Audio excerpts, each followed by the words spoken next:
মাতব্বর সাহেব বিচার শুরু করেন। বিচার তুই কর, মাতব্বর আমি না তুই। আরে বিচারটা কি লিয়ে? মাতবর সাহেব, খপা খপ। কি?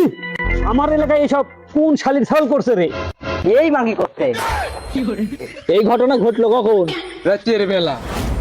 এটা দেখলো কিনা? মাতব্বর সাহেব, আমি শাকিল আলী। পেটের কথা কয়।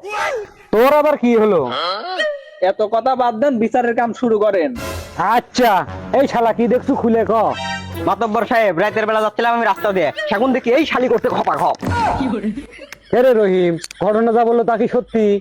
মাতব্বর সাহেব, 3 মাস হলে বউ গেছে কাতার, এই ফাঁকে অনেক কাটতে গেছিল সাঁতার। দাদা তুই কি আর ভাতার দেখা কিছু সাঁতার?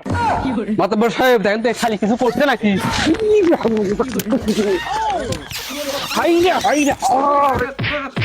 আরে আমি গইছি এই জায়গায়। এই যে রে, খালি ভাত কাপড় দিলেই শুকায় রে, নিজা দিতে পারি পিজা দিতে পারি। আমি পারি না, আর পারি না। মাতব্বর সাহেব, মানুষ দুইটা আর বউ একটা, ওরা মারামারি লাগবে নি, অবশ্য আমি লিয়ে যাই। আর দাদা তুইও পারিস না।